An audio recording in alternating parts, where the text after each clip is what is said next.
So hello, brothers. This has been Robinson, and today I have on a Zoom conference Jack McKinnie, who's an Ohio Wesleyan graduate of 1954, and Doug Dittrick, who is also an Ohio Wesleyan graduate of 1955. And both those brothers have been lifelong friends. We're going to get into those details in a minute, but the reason we've asked them to be on today's interview is that both of them are great examples of what it means not for college days alone. Not only has their friendship lasted their entire lives, but both of them have been involved in Phi Gamma Delta. And we just thought that you should hear their story and get to know them personally. As you think about your graduation and leaving the undergraduate chapter and going out and starting your career, these are two brothers that can offer, I think, a good grounding on what it means to stay friends with your brothers, but also to stay connected to Phi Gamma Delta and the rewards that you can receive from both of those. And so what we're going to do today is just ask them some questions and ask them to share their story, because it's a fascinating story, and I think you're going to enjoy it as a graduating senior. Okay, that introduction's aside. Is that good enough, you think, for rolling? Okay. Sure. Yep. Okay. So, hey, so Jack and Doug, one of you or both of you, but one of you start and tell us how the two of you met when you were probably 10 years old, I guess. Something like that, weren't you? A little older. Go ahead, Doug. I moved to Delaware, Ohio in 1945. I was 12 years old. My father, who was a graduate of Ohio Wesleyan, came to Delaware because he got a job in Columbus, Ohio. So I moved to Delaware, having been born there, but left at age 1. But so I came in 1945, started 7th grade in high school, and became good friends with a guy a year ahead of me, Jack McKinnie. And we've stayed friends ever since. Jack and I went to the same church. We sang in the same choir, much to the consternation of the choir director, who thought we didn't sing much, but we giggled. Jack was a big athlete in school, and I did the brain work, and Jack did the athletics at Delaware High School, where he's a big basketball star.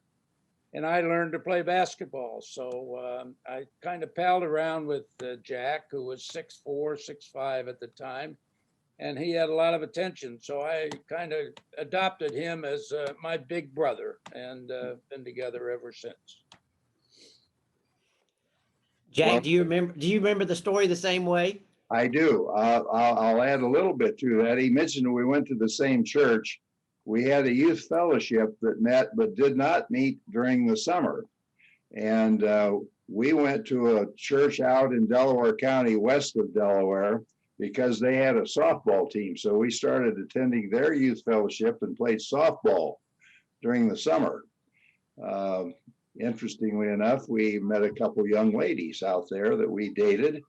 And Doug ended up marrying the one he dated. The other one and I kind of parted ways. But we went out there every summer and played softball. We had a lot of good friends out there too. Now, most of the brothers that are watching this may not pick up on this, but and Doug mentioned it, but both of you are tall. You know, Jack, you're 6'4", 6'5", and Doug, you've got it. I know you're well over 6 feet tall. So both of you are probably pretty athletic and probably played different sports, or all the sports that could be played for young men in a small town. But both of you are pretty athletic leading up to college. We both played basketball and tennis. Now, Doug did you play baseball too? I played baseball also. Yeah, I didn't play baseball, but we played basketball and tennis on the same teams in high school. And Jack played football, which I was too thin to play, I thought, at 135 pounds. So I cheered on the football team, but I did play baseball and tennis with Jack for a number of years, and learned basketball from Jack. Jack also was on the track team, ran high hurdles and did high jumping. So he was pretty athletic and spent a lot of time, got a lot of recognition for his athletic ability while I worked on the grades. So we kind of kept it that way. Okay. One other interesting note on aside, my older brother, 16 years older, was a Phi Gamma at Ohio Wesleyan, and he held the scoring record for the conference until I came along and beat him. Right. Well, I grew up in a small town as well, and sports, church, and Boy Scouts were the outlets, at that time growing up in the 60s. And it sounds like it was very similar for y'all, that those were very similar types of activities that young boys would get in, young men would get involved in. And so Jack, you mentioned that, so when you joined Phi Gamma Delta, you were a year earlier. You went to Ohio Wesleyan and Yes. joined about a year before Doug. And so tell us about how you found Phi Gamma Delta and the joining process. And then Doug, we're going to ask you the same. Well, living in Delaware, the fraternities would start recruiting seniors during your senior year and invite you to come for lunch and so forth. And so I kind of made the rounds on that. But since my brother was a Phi Gamma and other people in Delaware that were good friends of his were Phi Gammas, I was leaning that way. They actually pledged me late in my senior year in high school. So I pledged before I even arrived at Ohio Wesleyan. And as it turned out, my father died during my senior year, and another good friend of my brother's kind of became a father figure for me and helped me through college, actually. In fact, we were surprised. He sold life insurance and called and asked if he could talk to me and my mother. We thought he was going to talk about insurance, but what he told me was that because my dad had died, I probably would have ended up at Ohio State or Miami of Ohio, Miami University. I'd actually been given a scholarship at Miami and probably would have gone there. And my coach, high school basketball coach, was from Miami. And he would take me down there a couple times each year. That's another story we'll come back to. Doug knows what I'm thinking about. Anyway, we would go down there. He was a beta, and we'd always hang around the beta house and then go to a game and then come home that night, get home late that night. But anyway, what he said was that he had organized a local group that would help me through college if I ended up staying at Ohio Wesleyan. So I did, and they did help me very much for the full 4 years, helped with expenses. Okay. The other story is our coach would take us once a year, the whole team, to Miami, and with 2 cars, 5 in each car. Well, one day, 11 people showed up, and he wasn't going to tell somebody they couldn't go. So anyway, I was in one car, and they had a guy in the back seat that got car sick and threw up all over everybody in the back seat. Fortunately, I was in the front, but I'll never forget it.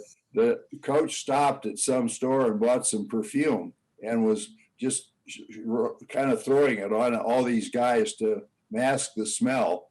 And we stopped at a restaurant in Oxford, Ohio to eat lunch before going to the game. And the waitress said, "You guys smell terrible." What the heck is going on? So, Doug, you remember that? Ben, it's a bad story, and Jack, I asked him not to tell that story, but I used to get car sick all the time. I was in the back seat on the jump seat, and I was the sophomore and the youngster and the 12th man on a 10-man team. And so it was very awkward for me to get our car sick. It was a bad omen for a guy that eventually went in the Air Force and flew airplanes, but that was me. So after that experience, you really were the 12th man on the team, weren't you? I really was. The rest of that year, they didn't take me on any car trips, that's for sure. It's either walk or don't go. That was the worst smelling aerosol, though, that the coach found to try and clear up the odor in the car. So Well, Doug, Going how, to my story at, I go to my story at Ohio Wesleyan, living in Delaware, and my dad was a graduate there, and he was an Alpha Sigma Phi, and that was their national headquarters. So my family were good friends with the executive director, and I guess that was assumed that my father and my uncle, being Alpha Sigs, that's what I would do. But my best friend was Jack McKinnie, and so he was good enough to invite me when he was a freshman at Ohio Wesleyan and I was a senior in high school. He made sure that the Phi Gams got me up there, and I guess they wanted me in there so I could help raise the point average a little, Jack. So, well, you did do that. but That's right. it was a fun time, and certainly with my best friend Jack. And I should tell you one other story about Jack and I as youngsters. Most of our other classmates were good, having fun in life, drinking, smoking, and all that. And Jack and I never did those things, so we didn't know anything about that. And we used to go around to each other's home at night and sit and eat toast and drink milk for hours on end until our mothers would throw us out and say, "You got to go home and go to bed." But we loved toast and milk and did it all the time, and that replaced our drinking beer as youngsters. Very healthy kids. Yes, I've determined that I was very naive in high school after going to several class reunions and hearing some of the stories of what other people did. We missed out on all that We did. all through high school. well, had your parents known that you were actually missing out on all of that while you were having milk and toast, they would have been glad. They would have probably let you stay all night long, wouldn't they? Well, part of the problem is when I was younger, my dad was the sheriff in Delaware County. And when I was in high school, he told me, if I ever see you coming out of a bar in Delaware, Ohio, you're going to end up in jail for a week. He said, I'm not the sheriff anymore, but I have contacts. The current sheriff was a deputy when I was, and I'll just tell him, I want him to stay there for 1 week. So I to this day, I have trouble about one bar that didn't have very good reputation. I would not walk in the door, and so that stays with you. So, so you had your friendship began when you were 12 and 13-ish. Right. And in joining Phi Gamma Delta, did you notice any changes in your friendship? I mean, when it's interesting when we may know people from high school and then we go and those high school friends may join Phi Gamma Delta and you become brothers. Can you share anything that you remember about the way that your friendship may have changed or deepened or just something that would have indicated that it's a different step in your friendship now that you're in college and you're both Phi Gams and at Ohio Wesleyan too. So I think a lot came out of Theta Deuteron for both Jack and I, and talks about why we're still very active at Theta Deuteron. We had people like Phil Ebeling, who was a past Archon president, whose son was a member of Jack's class. We had some alumni coming back to our pig dinners, Fuzzy Renner, George Sternad, a past Archon, Dale Bruce, who was a member of the foundation board, all very active in our fraternity, and was quite an influence to me as a young man to see these older gentlemen come back and still believe so heavily in the fraternity. George Sternad had an influence on graduates at Theta Deuteron that was beyond belief.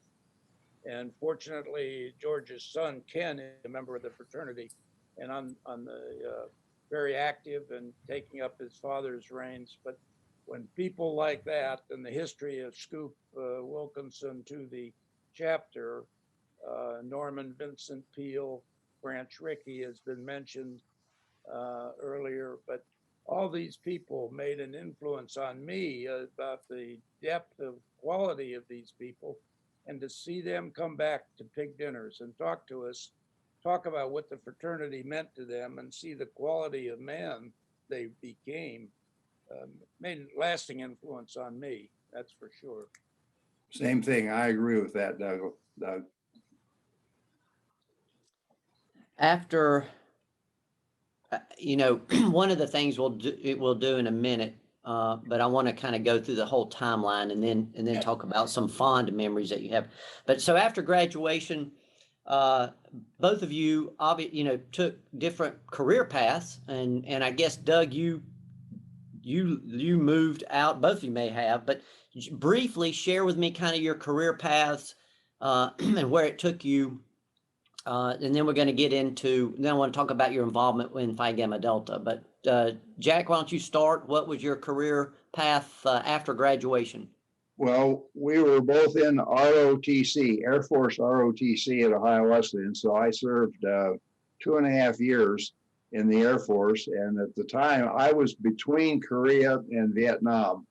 They didn't need officers, so they gave us an opportunity to get out early. We had a 3-year commitment, but they gave us an opportunity. So I got out and interviewed for jobs, took a job with the Standard Oil of Ohio, which is now BP Amoco. And that remained my career, stuck with them for 35 years before I finally retired. But that was what I did. I was in marketing management, started as a trainee, and went through the ranks and advanced to a marketing management position when I retired. Okay. Doug? In my case, obviously, as Jack said, I was also in the Air Force ROTC, a year behind Jack. I started with the General Electric Company right out of college and deferred my starting in the Air Force for 1 year as I went to General Electric in a financial training program. Went in the Air Force, went into the flying training program. Another story of Jack and I, for jet training, I was assigned to Laredo Air Force Base, Texas. Jack happened to live in Laredo, where he was stationed at that Air Force Base. So I called Jack to get an apartment for my new wife and I as we were coming to Laredo for our honeymoon. And Jack was able to get an apartment. Well, then my roommate at flight school said, I've got to get a room for myself and my new wife. Can Jack help us? And he was an SAE at Ohio Wesleyan. And I called Jack, and Jack said, sure. And he got another one in the same house. And then we had a third classmate who needed a room for he and his new wife, who all three of us were going as newlyweds to Laredo. So Jack got him an apartment. It all happened that the three of us were in the same building and had the 3 apartments that the gentleman owned. And so Jack set up our apartment for these 3 newlyweds as we arrived in Laredo, Texas for our jet flight training. I went on to fly fighters, enjoyed flying a great deal, flew in the Air National Guard in both Ohio and New Jersey. Another year of active duty in the 60s when the Guard was activated for a year. Went back to General Electric, became a traveling auditor, which was their financial program. Got involved in a study of a business called cable television, Cat 5, GE called it. And somehow I got General Electric involved in starting a cable television business. Through that, I got involved in the industry, left GE, went with a new startup company that we took public in the early 60s, and spent my career in cable television and really enjoyed that experience. To add to that, I ended up living in that same apartment building later after Doug left. I lived with 2 other officers. The 3 of us shared a house, and both of them got out of the service before I did. So I called that same guy and said, do you happen to have an apartment available? And he had an efficiency, which is fine because I only had a few months to go. So I moved in and lived in that same building where they had lived a couple years earlier. We don't have the time today, but I'm reading some of my letters between my mother and my father. My father had a similar course after he went down to outside of Austin, Texas in the 50s to do flight training. and this was prior to him going to the Korean War, on the tail end of the Korean War. But he tells a similar story of people from NC State that he knew that was coming to town, and everybody's trying to find a place to live. And so when you were talking about that, it reminded me of their story as well. So when did, excuse me, I'm gonna have to clear my throat. When did you start to get involved in Phi Gamma Delta? Now I know that y'all probably attended pig dinners when you could, and go back and that kind of thing. And that may be one of the questions we ask, is just about how many pig dinners have y'all attended. But talk about when you started to get re-engaged in Phi Gamma Delta, either after or during your career.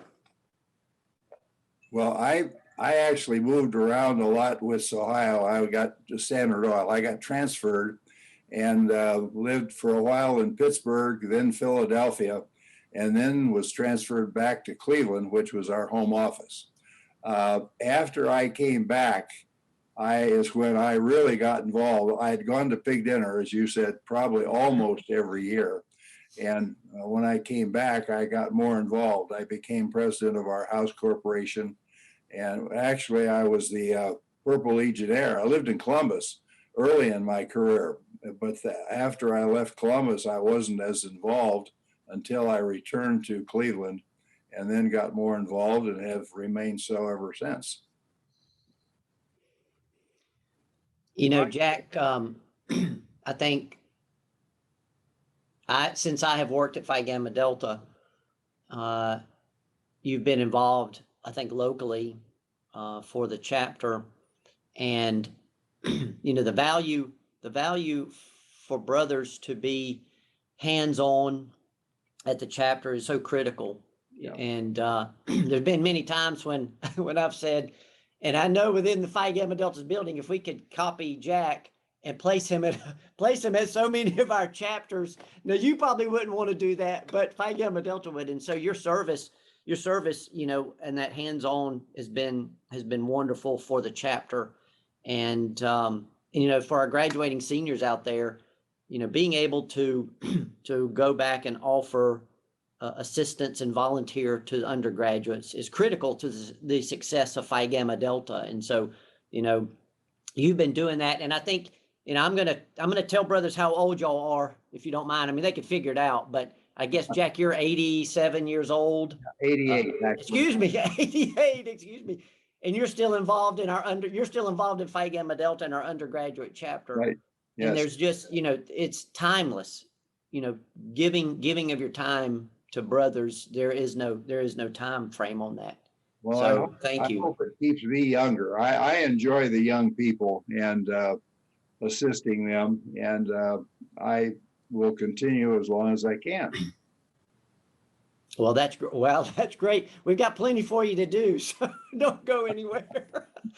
Doug, tell us about your engagement and or re-engagement in the fraternity. Between going with General Electric and a lot of travel and moving, and then the Air Force back to General Electric, and then involvement in the cable business, I kind of tried to contribute regularly to my university and my fraternity through the years, which our graduating seniors should think about. So you don't have to take a big check if you start early on and send $10, $25, $100 a year out of your budget, but it gets you in the habit, which is a good one to be in. But so I was kind of away from the two, and then after age 40 and things stabilized, I was able to get more active again. In my case, with Jack's involvement at Theta Deuteron, I was always trying to get back to pig dinner because I enjoyed them. I enjoyed seeing classmates and also seeing these older gentlemen who were there. A guy like George Sternad was just so impressive to work with. He made you want to come back to pig dinners. So that was most enjoyable. He also got me involved in thinking about working with the fraternity, and so he got me introduced into the international fraternity. It also got us involved in the university, where I was able to get involved in Board of Trustees for a number of years with other Phi Gams. And it was very fulfilling work. But again, you participate and it's fun to be there. So for me, it was an enjoyable experience. And you talk about the number of pig dinners. I haven't been to as many as Jack. Obviously, I missed some 20 early on, but I've probably done 35 or so, maybe 40 pig dinners. And service on the Arcanet allowed me to attend 20 or 30 others. So it's been a lot of fun to be active in the fraternity. And for brothers that may not know Doug's history in his involvement, Doug served as an Archon counselor and eventually became Archon president in 96 to 98. And then later in the 2000s was on the Educational Foundation board and became president of the Educational Foundation. And there've only been about 4 to 5 brothers who've served both as Archon president and as foundation president, and Doug has been one of those. And so, Doug, we're going to copy you too. We're going to copy you too as well. So don't plan on going anywhere, right? He was also president of the Board of Trustees at Ohio Wesleyan. So Doug's had, and I remember one time Doug was telling me, you know, there are 3 things in his life that kept him busy, and it was he said, besides my family, he said it's Ohio Wesleyan, Boy Scouts of America, and Phi Gamma Delta. And I think he said something like, depending on what day of the week it is, that order changes constantly. And so, you know, one of the things that I want to ask that while we've got y'all on the phone is, their questions are similar, but a little bit, but they diverge a little bit. And I want to ask the question is, what is your fondest memory of each other? So maybe a personal memory or something that y'all did that was, you know, that was fun. But then also one of your fondest memories of Phi Gamma Delta. And I know that those are really, that's difficult to narrow it down, but there may be two or three, but just things that I think, you know, y'all have spent your lives as good friends, fraternity brothers, involvement. And I know that involvement in Phi Gamma Delta, your conversations will overlap about what's going on at the chapter, what's going on at the fraternity. But share with me just some things that you know, when you look back on your life and you think about your friendship, which now is in its 70th year or plus of being friends. What are some things that you remember about each other and about the fraternity in your experience? One of my first things I have to tell you about, Ben, is before we got to Ohio Wesleyan, Jack was teaching Douglas how to drive. And he had an old car. And Jack lived at the children's home where his mother and father operated the thing for Delaware County. And Jack was teaching me how to drive. It had a long hill. And that was the first time I was in the driver's seat and driving down that hill. And I didn't know where the brake was. That was probably one of my most exciting moments, other than tragedy. I'll let Jack tell about that one.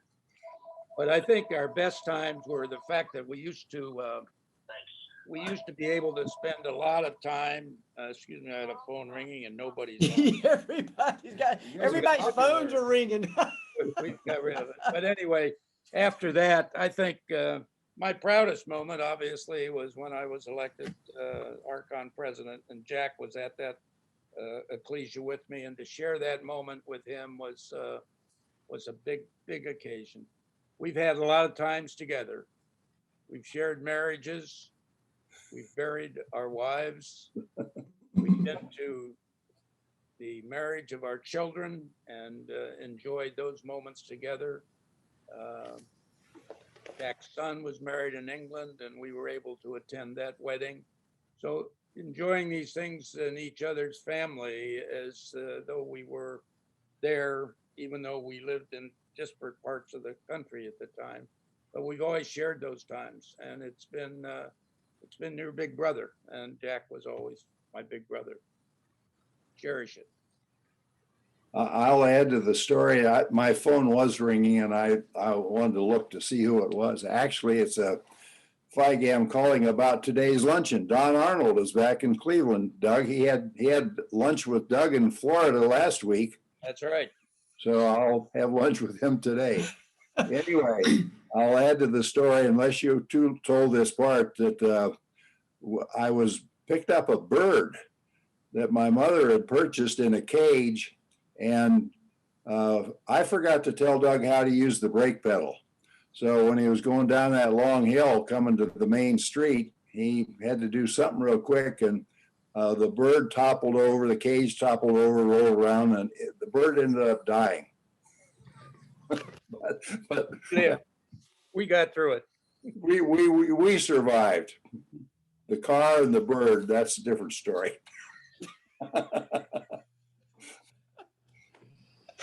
But I agree with everything Doug said, all those things he said, particularly Doug coming to England. My son married an English girl, and he came all the way overseas to that wedding. That was really special. I'm gonna ask my blood brother to watch part of this when we're done, because he taught me how to drive, and we had very similar problems about the stupid things that we did as brothers. But I want to ask, so I want you to think about anything that we need to ask too. But so here's a question for you.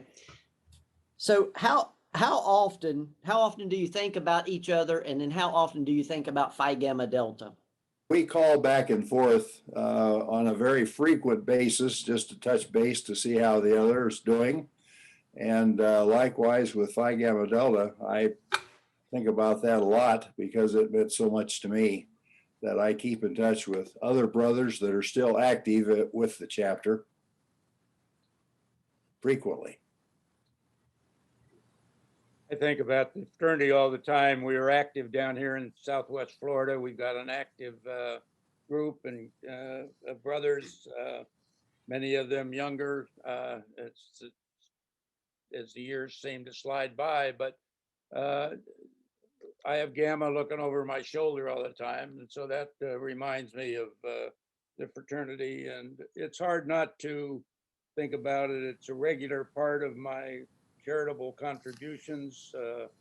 I believe in what the fraternity is doing, what Rob and Ben are attempting to lead the fraternity as we go into this new and difficult time, as we address the hazing issues. Back in my day, it was alcohol that was a major issue, and we addressed that. But the fraternity is working very hard. It's a pleasure for me to get back to Ohio Wesleyan and see our chapter. Our house is right in the backyard of the university president, and we talk regularly. And I'm always hearing about his neighbor, but he's very impressed with the chapter currently. And so we need to always remember that, and hopefully that the chapter will continue to stay on the right track, and all our other chapters will do the same. But the fraternity never leaves your mind. Memories are all around. They're on my desk. They're on the bureau. They're my shirts that I wear and hats. So it's always there. Both of you have spoken this morning about the fact that you both attend your graduate chapter functions in the area. So for Doug, you're in Naples, and Jack, this is at Cleveland. Yeah. And so would you mind sharing with our graduating seniors just why you do that, and the benefit that they can gain by participating in some of those graduate events, when they can, or even, I know that some of y'all do luncheons, monthly luncheons, but can you just share with your experience with that, so that we could pass that on to our graduating seniors? I'll take a start at it. For me down here in Florida, it's been a great opportunity to meet a whole bunch of different people, and they're all different chapters. The Southwest Florida chapter was started by Theta Deuteron brothers, John Peckinpah and others. Our secretary, Don Meek, has been active for some 20 years as the secretary of the group. Bill Meek, his brother, was a fellow Phi Gamma at Ohio Wesleyan and a board member and board president of the university. So the Meeks have a long history, and you keep up with those families. For me, the graduate chapter has introduced me to a number of other chapters and active people, and it's just fun to meet them. And so I enjoy the opportunity. We get together fairly frequently down here in all kinds of different things. Great opportunity. Same thing. We have a lot of different chapters represented. We do have quite a few people from Case Western University because it's here in Cleveland. So, and they have remained in Cleveland. So they probably make up at least a third of our group. But we have Phi Gams from Michigan, Illinois, Indiana, many other smaller chapters, Denison in Ohio, as well as Ohio Wesleyan. Ohio Wesleyan has several. And it's good to just meet other Phi Gams and get to know people locally. And it's a good way when you first go someplace to attend one of those meetings, and you immediately have people that you have some familiarity with. And I think it can be very helpful for young people. Most of our group is retired, and it is interesting. Young people that come probably only come once or twice, and they don't return because we sit around half the day just chatting. They have to go back to work, and what we're chatting about isn't of interest to them, but it's still good for the older guys particularly. But I would encourage younger people to consider that if they're in a city that has a chapter, it's a good way to get started and meet some people. Exactly. And that's just, you know, if you're starting out in a city, even if you grew up in that city and you're returning from college, let's say in Cleveland, just the opportunity to get to know people. And it's, you know, it can be business contacts, it could be personal contacts, but you know, part of business is who you know and who can introduce and open doors for you. And a lot of times graduate chapters, if you spend the time to develop those relationships, they can be that helpful to new graduates. So for our graduating seniors, that's something to consider, is just, you know, you don't have to attend every one, but you should be there, you know, attend frequently if you can. Anything else that we want to cover? I would say a big one would be like, why did you decide to stay involved in the capacity that you did? Well, volunteering your time, giving your finances, like why was that something that you felt was important to do? I don't know if they heard that or not. Did y'all hear that? Yes. Okay. Go ahead. So the why.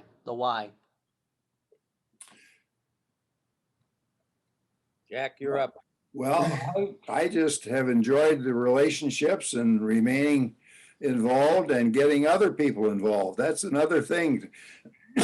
Some of the local people, like in our case, Delaware is about 25 miles from Columbus, and we have guys in Columbus that sometimes haven't been too active, and encouraging them to get more involved, and they do once you invite them.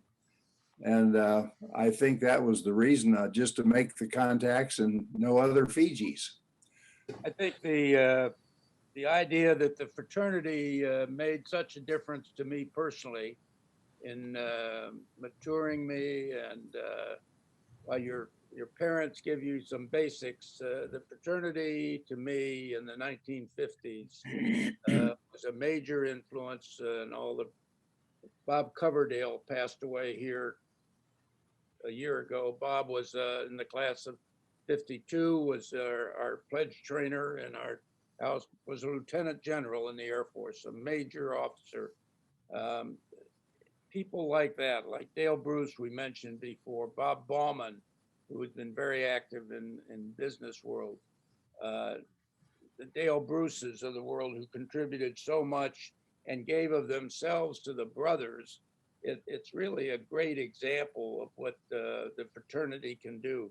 And so for me, it was a life-changing experience. Sharing that with Jack was an extra blessing. But the fact that the fraternity made so much a difference to me, it's made its impact on me. So that's where I give my money, my support, my belief. We're getting in the age now and thinking about where we go next. And my intent is to be buried with an American flag with me. And on top of that flag will be my wings of my Air Force career and my badge of Phi Gamma Delta.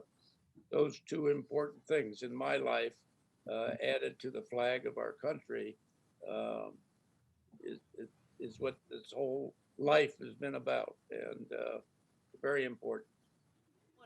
You know, is there anything else that y'all want to share? And I don't even know what time it is. Anything else y'all want to share about your experience? You thought, well, I thought you'd ask about this, or that you just think brothers, graduating seniors would like to know. I think you get out of things what you put into it, and you have an opportunity through this fraternity to participate in something bigger than you. And that there's an opportunity through however you participate.